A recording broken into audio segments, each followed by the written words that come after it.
Yeah, Heather, this has been absolutely a crazy couple of hours for the sports world. It is just unprecedented what is happening right now. Tim, you were here this morning when they made the announcement that the Big Ten tournament was canceled. What has happened since then? Well, 48 hours ago, everything seemed so normal, right? I was pulling in here for a Pacers game, and everything was fine, and crowds were filing in. It was a fairly full house, and then by Wednesday, you could tell things were starting to get a little dicey. This morning, I thought for sure I was going to get a phone call or an email saying it was canceled.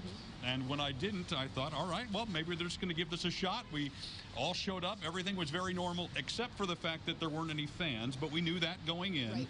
And about 15 minutes before it all was supposed to start, the teams were on the court. They were warming up. The officials walked out. I was writing down lineups, getting ready for the national anthem. All of a sudden, they said, everybody clear the court. And the players went back to the locker rooms. The officials went back to their locker room.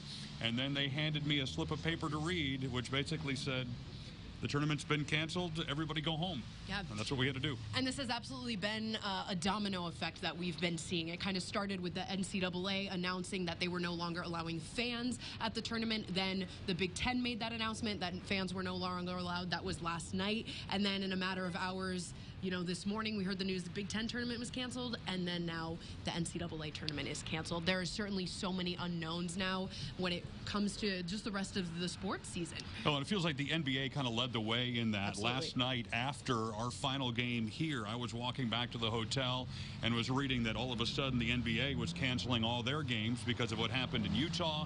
And then I think that has really started that trickle-down effect, and now feels like everything's up for grabs. Major League Soccer, the PGA has made changes. The racing world has talked about things.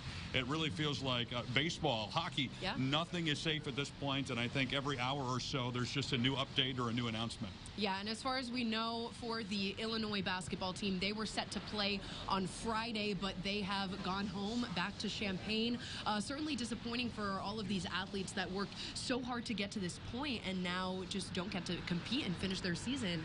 I know how disappointed I was that I didn't get to call the rest of the games, but I get to come back next year, right? These guys, especially Ayo Dosunmu and some of those guys who have worked so hard for this moment, they don't get to come back. It's their last opportunity, and for those guys, you just got to feel terrible because they've worked so hard to get here, and now they don't get a chance to prove anything in the postseason. Yeah, and this certainly impacts more than just the players and fans, the people that work in sports, people that works the games. You are someone who does that. Tim is the public address announcer for the Pacers. So, Tim, what does this mean for people like you that work these games on a daily basis? I talked with a lot of people inside, including Jerry, a good friend of mine. He works security, and he said, next week I'm going to be unemployed because there aren't any events for him to work. And he and I and many thousands of others like us have to just kind of wait and see. When you're paid per game or you're paid on an hourly basis and there aren't games to go to, you kind of got to wait until there are games to go to. And so everybody will be fine. It's not an alarmist situation. It's just a kind of a yucky thing that we have to deal with for 30 days or 60 days or whatever they decide. And I know things will come back, but literally every sport I work has been canceled or postponed. NCAA, Major League Soccer, NBA, and so I'll get to dust around the house a little bit. I found some time. So yeah, I guess that's work that into my schedule. We'll have a little bit more free time, but just everyone that is hearing this news is absolutely stunned. And again, there are still so many unknowns for what this means for the rest of the Big Ten.